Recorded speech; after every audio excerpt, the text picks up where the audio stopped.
I do think people have to find their own rhythm or their own time or their own whatever, because everybody is different and there isn't a magic way to do something. If you want to do it, you should just do it. Welcome to the Sharing Passion and Purpose podcast, a weekly podcast providing career and creative inspiration to help you build a purpose-filled life. If you're interested in tapping into your creative potential, pursuing a career with passion, and building on your biggest and best resource, yourself, please join me on this path. I'm your host, Nancy Moore, and I want you to know that I'm on this journey with you. So let's get started. This week, I have a wonderful guest that you're going to hear from. Her name is Betty Casey, and Betty is my editor at Tulsa Kids magazine, where she has been for over 30 years. So in this visit, we talk a little bit about her journey prior to becoming the editor of Tulsa Kids magazine, and then we also talk about her successful side hustle as a children's author and illustrator and how she fits that in with her full-time job as editor. The books that she has written are The Prince and the Prairie, That is a Hat, and May Finds Her Way. And we talk a little bit more about That is a Hat because she was recently selected as the Read Across Oklahoma author. And so that was, of course, a great honor, and we talk a little bit more about what that entailed. And then also, you're going to hear about her career as an artist, and so she has art currently at Sky Gallery, which is on Route 66 in Tulsa, so you'll hear a little bit more about that. And with April being National Stress Awareness Month, we talk a little bit about how she manages the stress that she has in her life. And so hope that will give you some ideas of maybe how you can also manage stress, because it's of course inevitable and everybody has it. So I hope you enjoy this visit with Betty Casey. Okay, today I have Betty Casey with me, who is my amazing editor at Tulsa Kids magazine. Welcome to the podcast, Betty. It's great to be here. Yeah, Thanks, Nancy. Yes, this is fun to be able to visit like this. I know we visit about the magazine, about different story ideas and all that, but you are an award-winning author, and we're going to get to all that. But first, I thought it would be interesting for you to kind of share a little bit about your background and how you got to becoming an editor at Tulsa Kids. Okay. I think my career path has always sort of led in that direction. I've always done things that have involved people, thinking, ideas, creativity. I was a teacher, which I loved. I've taught middle school through college. I love teaching. I love working with students. I love creating lessons. I love talking about ideas because I taught literature.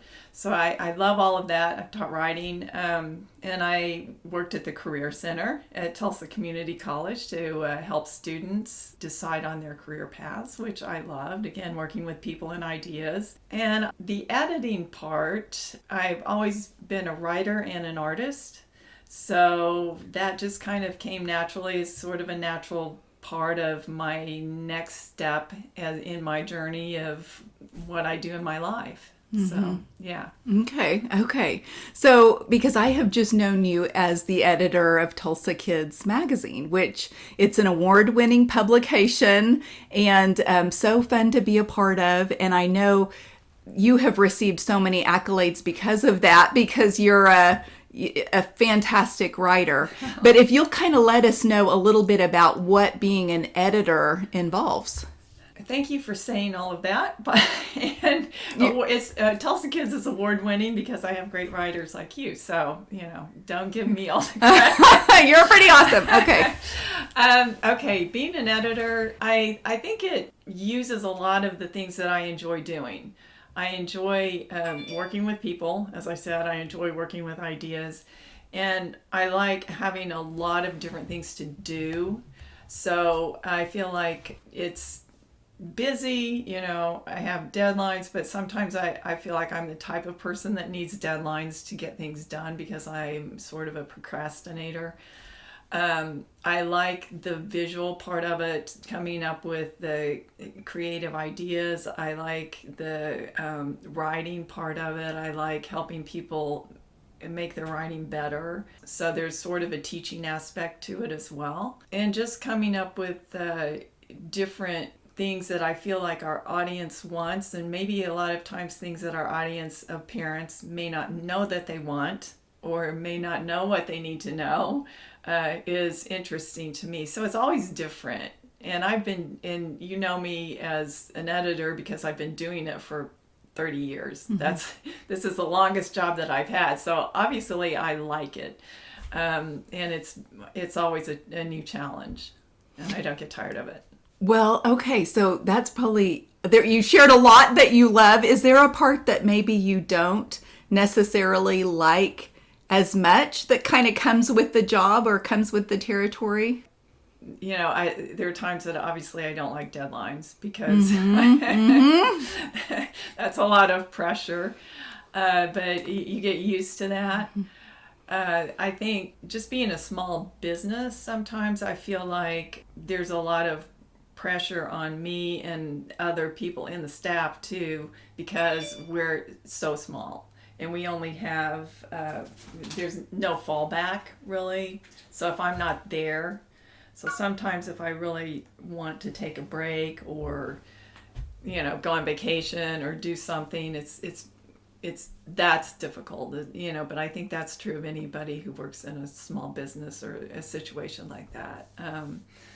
So I don't know. I think the worst thing is when I see a mistake in the magazine and there's nothing I can do. Oh, it's been printed and in the world. Yeah. Yes. Yeah. And I always see all the things that I would have changed or done differently, or that I, messed up, and but that just goes with the territory. Yeah. You get used to that too. Yeah. Okay. So, I want to kind of switch gears a little bit because congratulations on your being selected as Read Across Oklahoma book. Yes. So your book, That Is a Hat, has been chosen to be part of that program, and you recently got to go to Oklahoma City and take part in a celebration.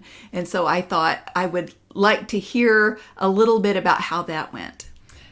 The event was amazing. I didn't really know what to expect. That Is a Hat is a book that I wrote and illustrated, and it's aimed at kids like 4 and 5 year olds.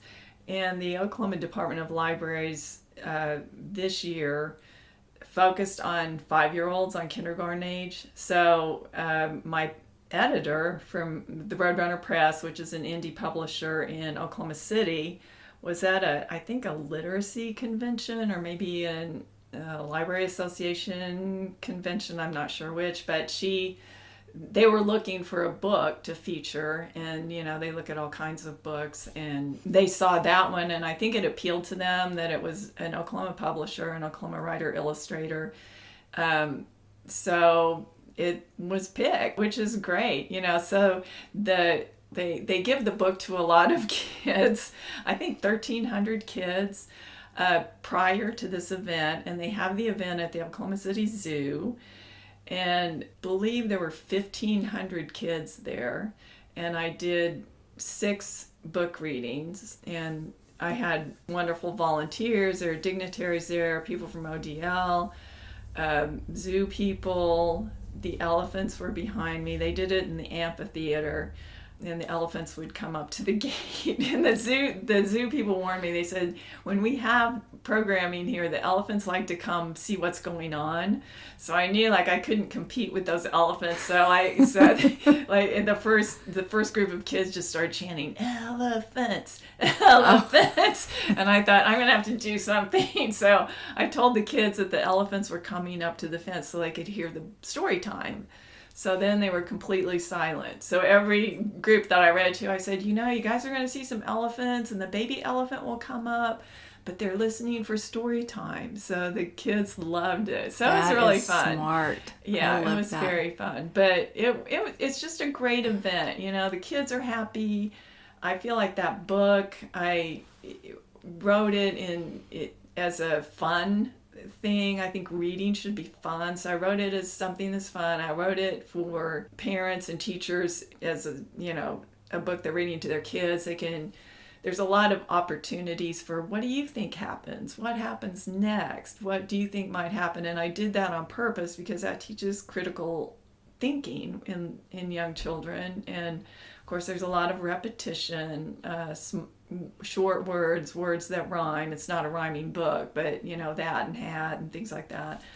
A lot of repetition of lines from the book. So early readers like it. And then I call this dramatic irony for children, but kids, dramatic irony, if you don't know, is like when the reader knows something that the characters don't know. So it's like in Shakespeare, if you're reading Shakespeare and you know that something's going to happen but the characters don't know it. So there's that element in this book, so that adds to the humor for kids. So it's just a kind of fun little early literacy book, but I was really honored that it was chosen. It was great. That's so neat. Yeah. And you actually, so you have 3 kids and you started writing a little bit later in life. It was 2013 that your first book was actually published, and you have 3 books. So you have 3 books. And I think it's so neat to have that outlet, or explore the possibility of a whole different, I guess, realm or dream that you had for writing a little bit later. And so if you could kind of share with me when you decided to maybe, or when you had the idea to write a children's book and kind of how that came about. Okay. Probably first grade. Really? Yeah. Okay. I mean, I've had a lot of rejections prior to, you don't just start doing something. Maybe some people do. I'm speaking for myself. I couldn't just start like doing art and writing just out of the blue. 2013, I'm going to become an artist, or no, I have always written. I've always painted. Art has always been a part of my life. I've almost majored in art, but you have to choose. So I majored in English. But those things are so connected to me because it's about creativity. I mean, I was selling art in high school, and I have art in a gallery in Tulsa, the Sky Gallery on Route 66. So it's always been something that I've done. I think doing a picture book, I had tried to get some published, and those were rejected. And I didn't have a lot of time when my kids were home. Obviously, having a full-time job and kids was not conducive to long stretches of time that you need to write and illustrate a book. So I think it wasn't something that happened suddenly. It was just part of my whole process. So when I had more time, I was able to devote more time to that. So that's how it came about. And that with my first book, May Finds Her Way, that's based on a true story. I've always loved Alaska, even though I've never been there. As a kid, loved Alaska, loved the idea of the totem poles and, all that whole thing. I just thought it was kind of exotic when I was a kid. And then I've always kind of followed the Iditarod. I don't know why. If I see a story about it, I read it. So the May Finds Her Way is about a little dog that got lost in one of the races. And I wrote a story and did some sketches and some final art work that I envisioned my style would look like for this book. And I sent them to Roadrunner Press, and they're like, yeah, because I knew it was sort of the type of book they would like. I mean, you have to find a good match for a publisher for what kind of thing you do, and I knew kind of what they did, and I knew they were small, and I could Mm-hmm. probably hear back from them. I don't know, but it was just like, oh, this seems like a good fit, because they were doing a lot of Western type books. So anyway, Yeah. that's kind of, so it's not like a sudden thing. It's something that I've always been interested in doing. I was the first grader who my first grade teacher told my parents, to give me private art lessons. Like she said, in which I did. I'm so grateful to her. And I had private art lessons like for years. And then and I was the kid in first grade who was drawing Clifford, the big red dog. Yes. And my friends would say, can you draw this for me? Can you draw this for me? So I was that kid. Okay. Yeah. Yeah. It's interesting how timing is everything, or a lot, because when you're raising 3 kids and you're working full time and doing different things, you are kind of probably scattered and spread thin on what you can do. And so I feel like as your kids got older, that maybe opened up a little bit more time for you to work on this other project, as far as writing and illustrating books, because it's not just the writing. You're doing these wonderful, beautiful illustrations. Thank you. Yeah, as well. Yeah. So can you just shed a little light into maybe the process of how you would go about, or when you would work on the book, and the illustrations, because having a full-time job, and then you do have 3 older kids, but you're married, and you have a lot of other things and other events. I have a dog. You have your dog. So I'm just wondering if you have something you could share with the listeners as far as whether you were in the groove of every morning you wake up at a certain time, and what your routine is for actually gaining traction on working on the book and the illustrations. Yeah, that's a good question, because it is hard. And I think anyone who does creative projects, you do have to have a stretch of time. Like my husband doesn't understand that. It's like, you have an hour. Why don't you go do that? I'm like, an hour is nothing, because if you do anything creative, it takes several hours you get lost in that, which is a wonderful thing, but it's not something that I personally can do like a little piece at a time. So my main working time, especially because I'm old and I can't stay up late. I can't either. Yeah. And I've never been a night person. I'm a morning person. My main work time are weekends. I block out, several hours of time on weekends. So I would say that helped me, because also with writing, illustrating too, illustrating more so, it takes a while to warm yourself up. I would find myself being really tight with the art, and then it wouldn't look, you have to have some continuity to the look of it. So I needed those big blocks of time. So mainly weekends would be what I would use. If I'm just only writing something, I like early morning, doing it early in the morning before I go to work. But sometimes that's hard, because then I start reading the New York Times, and I start reading. I walk my dog, and then I drink coffee. And honestly, if you start a project, it's very motivating. It's honestly very motivating when you sign that contract with a publisher, and then they say, you need to have, again, you have a deadline. So that helped a lot, just knowing that, okay, this is going to be published, so I've got to finish it.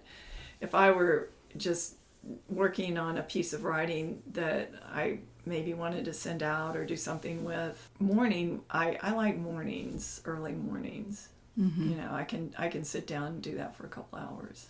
See, I do too. Yeah. I'm the same. Yeah. I have a whole routine where I get up and work out, and then I have my time where I have my coffee and I write. Yeah. That's kind of my own time. Yeah. And so anyway, but it's always interesting to find out how people work, because we're not all the same. Yes, exactly. Some people love being up, night owls. Midnight's great. I could never do that. Yeah. But everybody has their own rhythm. And I think it's important to mention that too, Nancy, because I feel like people are looking for some magic thing.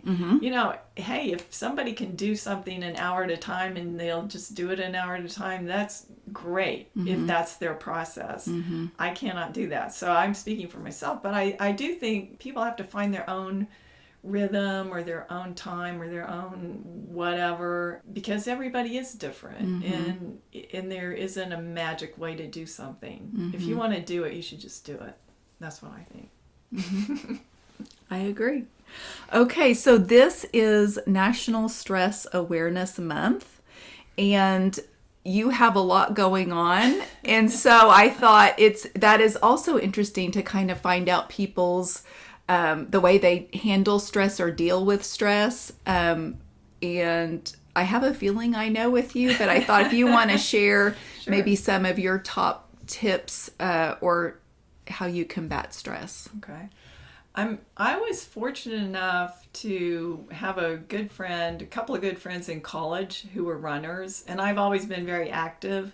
But this was at the time when, you know, like I think I ran in the second Tulsa run, and Frank Shorter and those the Cooper Institute in Dallas. I mean, I'm talking way back in the olden days. Like, I've been a runner for like 40 years, so that has helped me immensely. I love it. I still run, and you know, I love running the Tulsa Run. I have never run a marathon, so if you were going to ask that, no. I've run a half marathon. My husband has run several marathons, but again, it's how you choose to spend your time. That takes a lot of time to, you know, and I greatly admire people who who train for those things. I do not, but I do run, and I like running by myself since I have more time and don't have kids at home. I now have people that I run with occasionally, but it gives me time to think when I'm running. And I've also, in the past few years, added hot yoga. I got a yoga quest, which I love. It's a great place. Yoga, I didn't think I would like because I thought it'd be slow, but I do Bikram, which is very physically challenging, and I found that I wasn't strong and I wasn't flexible, and I probably don't have the best balance. So it's helped me it's helped my running a ton. Oh my gosh. It's really helped my running. And so yoga, and it's a great stress reliever. The instructors call it moving meditation, and I've heard other people say that. And I feel that it is so different from running because I can't think about anything except my breath and the poses when I'm doing yoga. So there's no thought process going on, really. So it is totally, you're meditating. And I have a hard time sitting still and meditating, so I think that's been really good for me. That wasn't a goal that I had. I just had a friend who did it and said, she goes, you'll really like it. And so I tried it, and I really do like it. So I do that Bikram, which is, you know, a set poses, and it's always the same. And then Vinyasa, I do some, which is not always the same, but it's also hot. But I don't know. I didn't think I'd like it, but I love it. It's really, and it gradually just makes a difference in your life, and you don't even realize it. That's so neat. Yeah, to be able to go and zone out, but you're actually accomplishing, I think, meditating. I'm trying to meditate, but it's hard. But just sitting there and trying to, you know, clear my thoughts and have some quiet time, and you know, I'm up to 5 minutes. And it's hard. It's very hard, but just, you know, trying to move your body and then get in a flow of something. I'm so tight because I used to run, but now I do a lot of walking, and then I do gentle yoga. I probably should try the more challenging, but I feel like even in gentle yoga, it is hard because I'm so tight. And you have to hold those poses. Yeah, that's the other thing. In Bikram, you don't hold the poses very long, so it's a different type. So I know you have to find what works for you, but I found I can go into my yoga class after a really stressful day, and I can tell what it's doing to my body. I can tell, that I'm like jittery or something, and it just calms me down, and I can be really tired and leave feeling somewhat energized, but also relaxed at the same time, which is weird. But yeah, and it helps your sleep too, I've noticed. Yeah, sleeping is great. Okay. So, I might have to try that. That's those two things help immensely with stress, and I think I do them more, that physical thing more to relieve stress than anything else, really. Okay. Yeah. I might have to try that. Yeah.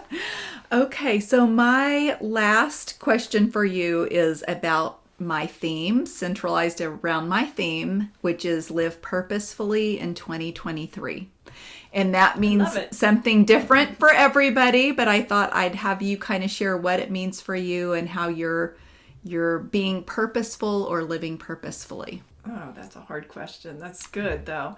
I think, to me, again, this is just me, feeling that what I'm doing matches what I value inside. My inside and outside are matching. I think the older you get, the better you get at understanding that. For me, I think that you can let certain things go that really maybe you were only doing because you thought you should, or because you were thinking about what other people thought of you, or any of those things. And I feel like, as I get older, I can let go of a lot of that stuff. I don't feel competitive with people. I don't feel, I'm beyond that, I guess. So I feel like for me, being purposeful is trying to live with some compassion toward people.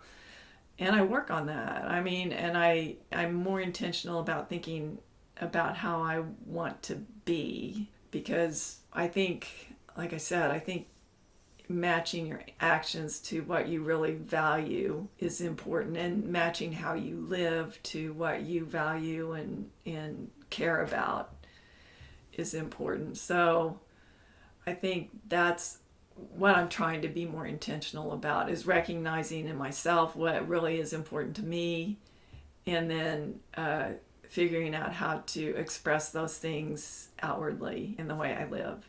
Mm-hmm. Yeah. I think you do a good job. Oh, you're so nice. Yeah. That's very nice. Yeah, I do. Okay, well, that kind of wraps it up. If you want to, yes, this was so much fun. It was a treat to get to talk to you, and I appreciate your time and visiting with me. And I love being part of the Tulsa Kids family and publication. You're amazing. No, I appreciate all my freelance writers, because I could not, obviously we wouldn't have any publication.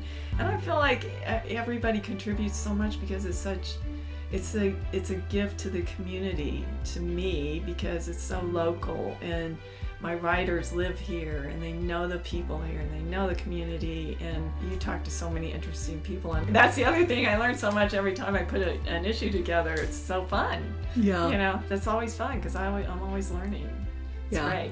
So it's fun to talk to you. Yeah, I feel like you and I are the same with being lifelong learners, and absolutely. And I always appreciate your comments, and you give the best comments and feedback, and you're such a good editor. So I've been blessed to work with you for all these years. So anyway, thanks for being here. It's great. Thanks.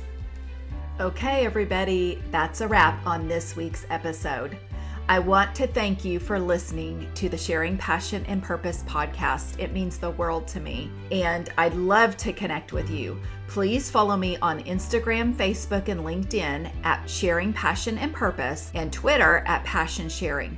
Also, if you like this podcast, it would mean a lot to me for you to subscribe, rate, and review it. And as always, all my show notes will be available on my website, sharingpassionandpurpose.com.